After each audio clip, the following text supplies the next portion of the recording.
if you don't know how to make a sentence, how you will speak English, you must have to know how to make a sentence. Then you would be able to speak English fluently. Otherwise, you wouldn't be able to speak English. Hello guys, this is Saiful Islam. Welcome to my another video. I am being here today to teach you the modal auxiliary verb. Yes. So let's begin. So আজকে আমরা আলোচনা করব যে modal auxiliary verb কি, আসলে modal auxiliary verb কোনগুলো এবং modal auxiliary verb কেন ব্যবহার করা লাগে এবং modal auxiliary verb এর স্ট্রাকচার গুলো। আমরা জানি মেইন ভার্ব, ঠিক আছে, আমরা জানি ভার্ব আছে, বাট ভার্বের অনেকগুলো ভার্বের অনেকগুলো ধরন আছে। তো ভার্বকে দুইটা ভাগে ভাগ করা হয়েছে। সো ভার্ব যদি আমরা বলি, একটা ভার্বের দুইটা পার্ট হয়, একটা হচ্ছে গিয়ে মেইন ভার্ব, ঠিক আছে, আর একটা হচ্ছে গিয়ে অক্সিলারি ভার্ব, অক্সিলারি ভার্ব অথবা হেল্পিং ভার্ব।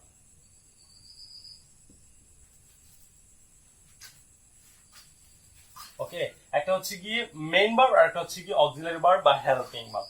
অক্সিলারি ভার্ব আবার দুই ধরনের হয়, একটা হচ্ছে গিয়ে প্রাইমারি অক্সিলারি ভার্ব, ঠিক আছে, প্রাইমারি অক্সিলারি ভার্ব, আরেকটা হচ্ছে গিয়ে মডাল, ঠিক আছে, মডাল অক্সিলারি ভার্ব।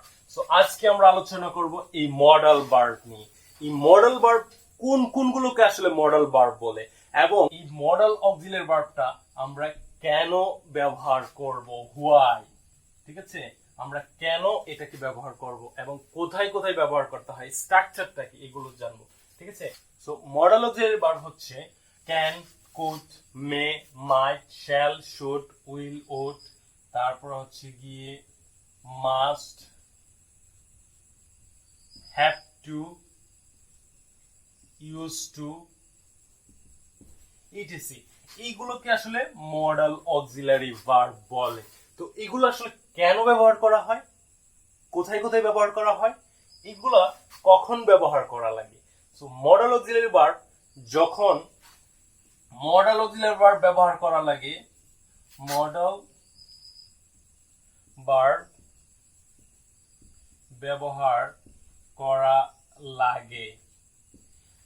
করা লাগে যখন বাক্যের মধ্যে, ঠিক আছে, যখন আমরা বাক্যের মধ্যে অ্যাবিলিটি বুঝাবো, যে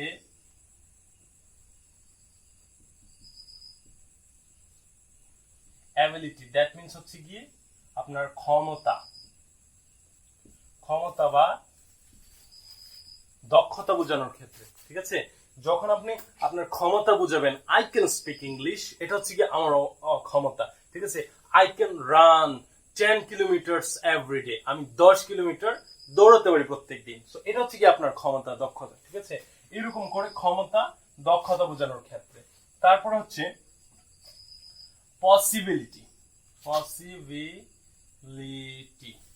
পসিবিলিটি অথবা হচ্ছে প্রবাবিলিটি,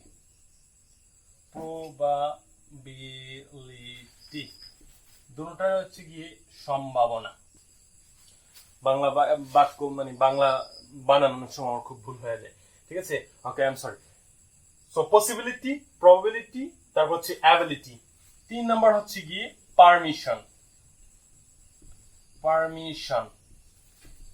যখন আপনি কারোর কাছ থেকে পারমিশন নেবেন, ঠিক আছে, পসিবিলিটি প্রবাবিলিটি কিরকম হতে পারে, যে it could be 120 রানস, অথবা it can be 120 রানস, ঠিক আছে, এরকমের ক্ষেত্রে, ঠিক আছে।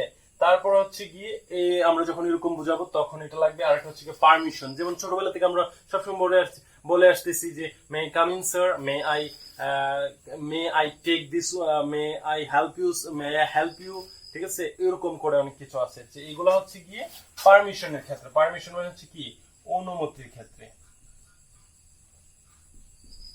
অনুমতির ক্ষেত্রে আমরা এই মডাল ভার্ব ব্যবহার করতে পারি, ঠিক আছে। তো আরো জিনিস আছে, সেই জিনিসটি হচ্ছে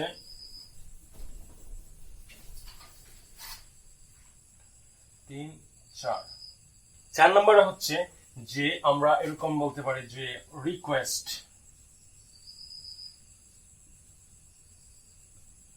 রিকোয়েস্ট করার ক্ষেত্রে, যেমন ধরেন রিকোয়েস্ট করি না আমরা, যে অনুরোধ করার ক্ষেত্রে, অনুরোধ করার ক্ষেত্রে। তারপর হচ্ছে 5 নাম্বার হচ্ছে অব্লিগেশন, মানে বাধ্যবাধকতা, যে আমরা বলি না তোমাকে এটা করতেই হবে, তুমি এখানে যেতে পারবে না, ঠিক আছে, এরকম বাধ্যবাধকতার ক্ষেত্রে অব্লিগেশন, এটা হচ্ছে গিয়ে বাধ্যবাধকতা, বাধ্যবাধকতা অথবা আদেশের ক্ষেত্রে, বাধ্যবাধকতা অথবা আদেশের ক্ষেত্রে, ঠিক আছে। তো নাম্বার 6 হচ্ছে অ্যাডভাইসের ক্ষেত্রে, অ্যাডভাইস, ঠিক আছে, উপদেশ দেওয়ার ক্ষেত্রে। উপদেশের ক্ষেত্রেও কিন্তু আমরা মডাল ভার্ব ব্যবহার করতে পারি, ঠিক আছে। উপদেশ হবে যে আমরা এরকম তুমি করো না, ঠিক আছে, তুমি এই কাজটা করো, তোমার জন্য খুব ভালো হবে, ঠিক আছে, তুমি এই জিনিসটা করলে তোমার জন্য ভবিষ্যতে ভালো হবে, এরকম উপদেশ দেই না আমরা। সো এই ক্ষেত্রে আমাদের মডাল ভার্ব ব্যবহার করতে হবে। আমরা নেক্সট ভিডিওতে প্রত্যেকটা মডাল ভার্বের ব্যবহার দেখব, যে কিভাবে আসলে কোথায় কোন মডাল ভার্বের ব্যবহার হয়, কোন পারপাসে কোন মডাল ভার্বটা দরকার, ঠিক আছে। এই মডাল ভার্ব নিয়ে আমি আরো দুইটা ভিডিও বানাবো। এটা হচ্ছে ফার্স্ট ভিডিও, এরপরে সেকেন্ড, আর একটা থার্ড। কারণ মডাল ভার্বের আমরা সব ভালোভাবে জানতে হবে। মডাল ভার্ব আমরা দৈনন্দিন জীবনে অনেক বেশি ব্যবহার করে থাকি। সো নাম্বার 7, কেন নাম্বার 7 আরেকটা হচ্ছে কি ডিসিশনের ক্ষেত্রে, ঠিক আছে,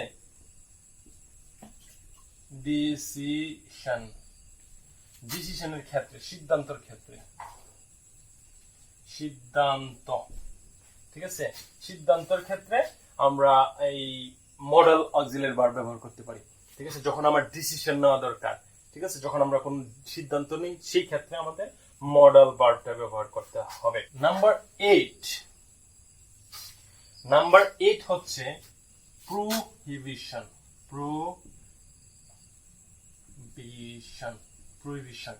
প্রোহিবিশন হচ্ছে নিষেধ, ঠিক আছে, যে আপনাকে নিষেধ করবে যে তুমি এই কাজটা করতে পারবে না, ঠিক আছে, you must not do this work, তুমি অবশ্যই এই কাজটা করবা না, ঠিক আছে। এরকম যখন আসবে এই ক্ষেত্রে আমরা এই মডেল অক্সিলারি ভার্ব ব্যবহার করতে হবে। তারপর 9 নাম্বার হচ্ছে আমরা যখন ক্রিকেট খেলা দেখি তখন কিন্তু আমরা দেখতে পাই যে প্রিডিকশন করতেছে, যে আমরা বলি না যে হয়তোবা এত রান হতে পারে, ইট ক্যান বি 120 রানস। যখন আমরা অস্ট্রেলিয়া বাংলাদেশের খেলা দেখেছি কিছুদিন আগে, যে বাংলাদেশের মাঠে বা 4-1 বাংলাদেশ জিতেছে, বাট কত রান করেছে, একদম লো স্কোরে, ঠিক আছে। তো আমরা বলতে পারি না যে ইট ক্যান বি, আজকে যখন খেলা শুরুর মাঝখানে আমরা বলতে পারি ইট ক্যান বি 120 রানস, ঠিক আছে, বাংলাদেশ হয়তো বা, তাহলে এটা কি, এটা হচ্ছে গিয়ে এটা প্রবাবিলিটি বলতে পারি। বাট যখন রান রেট দেখে যে প্রেডিকশন করা হয়, ঠিক আছে, যে 120 হবে, যদি 10 করে প্রতি ওভারে নেয় তাহলে 130 হবে, এরকম বলি না, সেটা হচ্ছে কি প্রেডিকশন। তো প্রেডিকশনের ক্ষেত্রেও,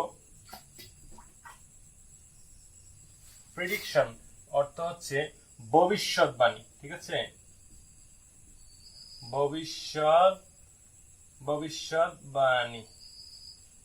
ভবিষ্যৎবাণীর ক্ষেত্রে আমরা কি করতে পারি, এই প্রাইমারি মডেল ভার্ব ব্যবহার করতে পারি, ঠিক আছে। এই 9টা জিনিস আমাদের জানতেই হবে। সেটা হচ্ছে কি, 1 নম্বর হচ্ছে কি আমাদের অ্যাবিলিটি জানতে হবে, আমাদের প্রবাবিলিটি মানে সম্ভাবনা, ঠিক আছে, পসিবিলিটিটা জানতে হবে, কতটুকু সম্ভাবনা আছে। তারপর হচ্ছে আমাদের পারমিশন, যদি আমরা কোনো পারমিশনের প্রয়োজন সেই ক্ষেত্রে মডেল ভার্ব ব্যবহার করব। অ্যাডভাইসের ক্ষেত্রে মডেল ভার্ব ব্যবহার করব। তারপরে অব্লিগেশনের ক্ষেত্রে, বাধ্যবাধকতার ক্ষেত্রে, রিকোয়েস্টের ক্ষেত্রে, তারপরে হচ্ছে নিষেধের ক্ষেত্রে, তারপরে হচ্ছে ধরেন ডিসিশন নেওয়ার ক্ষেত্রে, তারপর হচ্ছে প্রেডিকশনের ক্ষেত্রে। এই যে 9টা জিনিস আছে, এই জিনিসগুলা যখন আমাদের কোনো বাক্যের মধ্যে ব্যবহার করার প্রয়োজন হবে তখন আমরা এই মডেল ভার্বটাকে ব্যবহার করব। এই ক্যান, কোড, এই জিনিসগুলাকে আমরা বাক্যের মাঝখানে ব্যবহার করে আমরা আমাদের সেন্টেন্সটা তৈরি করব, ঠিক আছে। সো আমরা এখন মডেল ভার্বের যে স্ট্রাকচার, মডেল ভার্ব আসলে কোন স্ট্রাকচারে হয় সেই স্ট্রাকচারটা নিয়ে আলোচনা করব। ওকে, মডেল ভার্বের স্ট্রাকচারটা কি? মডেল ভার্বের স্ট্রাকচার হচ্ছে স্ট্রাকচারটা কি? নাম্বার 1, 3টা স্ট্রাকচার আছে মডেল ভার্বের, ঠিক আছে। 1 নাম্বার হচ্ছে সাবজেক্ট হবে প্লাস মডাল হবে প্লাস ভার্বের বি1 হবে, তারপরে হচ্ছে অবজেক্ট হবে। ঠিক আছে, 2 নম্বর হচ্ছে মডেল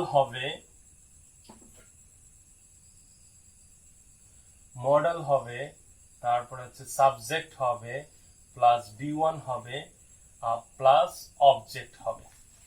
ঠিক আছে, তারপরে 3 নম্বরে হচ্ছে আরেকটা স্ট্রাকচার আছে, সেটা হচ্ছে সাবজেক্ট হবে প্লাস মডেল হবে, তারপর হচ্ছে ভার্বের V1 হবে, ভার্বের V3 হবে, তারপরে হচ্ছে অবজেক্ট হবে।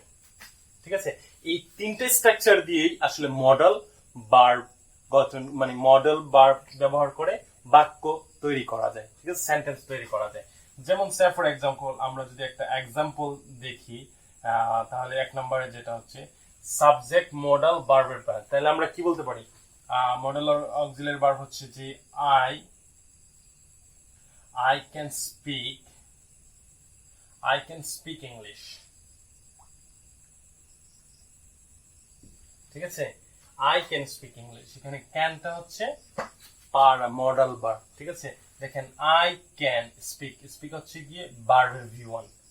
ঠিক আছে, আর এটা হচ্ছে গিয়ে অবজেক্ট। সো এটা হচ্ছে কি 1 নম্বর। 2 নম্বরটা হচ্ছে বলতেছি যে মডেল হবে, সাবজেক্ট হবে, ভার্বের V1 হবে। তাহলে মডেল কিভাবে হবে? মডেল একটা কি ক্যান কোড পোলাইটলি। ঠিক আছে, could you help me please?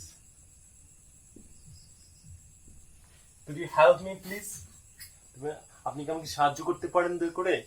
ঠিক আছে, এটা হচ্ছে পোলাইটলি, ভদ্রভাবে বলার জন্য।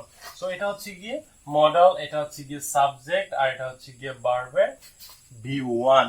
সো মডেল ভার্বের মূল থিওরিটি হচ্ছে কি হবে? মডেল হবে প্লাস ভার্বের V1 হইতে হবে। এটাই হচ্ছে গিয়ে মডেল ভার্বের মূল থিওরি, যে মডেলের পরে অন্য কিছু হওয়া যাবে না, ভার্বের V1 হতে হবে, অবশ্যই V1 হতে হবে, তাহলে মডেল ভার্ব দিয়ে সেন্টেন্স তৈরি হবে। ঠিক আছে, নাম্বার 3 যদি একটা আমরা एग्जांपल দেখি, সেটা হচ্ছে subject model V1 V3 V3। তাহলে সেটা বলতে পারি যে ধরেন কোনো কিছু আমি করতে পারবো। ঠিক আছে, আমি বলতে পারি যে it can be eaten by me। তাহলে দেখেন আমার এই it can be eaten by me, আমার দ্বারা এই খাবারটা খাওয়া সম্ভব। ঠিক আছে, আমার দ্বারা আমি এই খাবারটা খেতে পারবো। ঠিক আছে, আমি এই খাবারটা খেতে পারবো। তাহলে দেখেন এটা কি হচ্ছে? ক্যানটা হচ্ছে মডেল। ঠিক আছে, এটা হচ্ছে গিয়ে মডেল, বাট এখানে দেখেন এটা হচ্ছে গিয়ে B1, এটা কিন্তু প্রাইমারি অক্সিলারি ভার্ব। ঠিক আছে, এই যে B1টা, এটা কি হতে পারে? B1 হবে as a primary auxiliary verb, primary auxiliary verb হিসেবে হতে পারে। এই B1টা অবশ্যই তাকে B1 দিতে হবে, সাহায্যকারী হইলেও তাকে B1 দিতে হবে মডেলের পরে। এই মডেলের পরে কি হতে হবে? এই B1ই হতে হবে, অন্য কিছু হওয়া যাবে না। So it can be eaten by me. ঠিক আছে, তো অবশ্যই এই B1টা হতে হবে। সো আজকে পর্যন্তই মডেল ভার্বের স্ট্রাকচার, মডেল ভার্বের কোন মডেল বলে এগুলো নিয়ে আলোচনা করেছি। নেক্সট ভিডিওতে আমরা দেখব যে মডেল ভার্বের ক্যান, কুড, তারপরে শ্যাল, শুড, উইল, উড, ঠিক আছে, মে, মাইট, এই যে সব জিনিসগুলো আছে না, প্রত্যেকটা মডেল ভার্ব নিয়ে আমি আলাদা ভিডিও করব। আরো দুইটা ভিডিও বানাবো যে মডেল ভার্বের ব্যবহার নিয়ে, কোন ক্ষেত্রে, কোন সিচুয়েশনে মডেল ভার্ব ব্যবহার করতে হয়, মডেল ভার্ব কেন ব্যবহার করব, কারণ হচ্ছে যখন অ্যাডভাইস দরকার হবে, দক্ষতা দরকার হবে, সম্ভাবনা দরকার হবে। ঠিক আছে, তারপরে রিকোয়েস্ট, অনুরোধ যখন দরকার হবে, বাধ্যবাধকতা যখন দরকার হবে, এই সিচুয়েশন গুলো যখন আসবে তখন আমাদের মডেল ভার্ব ব্যবহার করতে হবে। অনেকেই বলে থাকে যে ইংলিশ গ্রামার দরকার নাই। ভাই আমি বলবো যে definitely if you want to learn English, if you want to speak English, definitely you have to know some English rules, English grammar rules যদি আপনি না জানেন তাহলে আপনি কখনোই কোনোভাবেই ইংলিশ বলতে পারবেন না। আপনি বাক্য মুখস্থ করে যদি আপনি ইংলিশ বলেন তাহলে আপনি নিজে থেকে if you don't know how to make a sentence, how you will speak English, you must have to know how to make a sentence, then you'd be able to speak English fluently. Otherwise, you wouldn't be able to speak English. My advice is, if you want to speak English, then you must know some English grammar rules. Without English grammar rules, you wouldn't be able to speak English fluently. You wouldn't be able to make sentence. If you don't to make a sentence, how you will make sentence yourself? So don't miss any lesson of grammar. So stay with Saiful's English Home. I believe that if you stay with Saiful's English Home, you would be able to, inshallah, you would be able to speak English fluently. And next time I'll make some lots of video how to deliver a speech, how to talk the public, how to make a speech in publicly. আরো অনেক বেশি video বানাবো যে কিভাবে মানুষের সামনে, সবার সামনে ইংলিশে বক্তৃতা দিবেন। বা আপনি যখন ইংলিশে বক্তৃতা দিতে যাবেন তখন আপনাকে ইনস্ট্যান্টলি সেন্টেন্স তৈরি করতে হবে, আরো ভোকাবুলারি জানতে হবে। এই সব জিনিস নিয়ে আরো অনেক হিউজ ভিডিও তৈরি করব। সো যারা এখন পর্যন্ত আমার ভিডিওটি লাইক, কমেন্ট, শেয়ার করেন নাই এবং সাবস্ক্রাইব করেন নাই, তাদেরকে বলছি please hit the like button and do subscribe, and পাশে থাকা বেল আইকনটি press করে দিন, all get you all notification and latest notification of my videos. So don't forget, and thank you very much for your patience sharing. Thank you once again. See you again in the next video. Till then, Allah Hafiz, bye bye.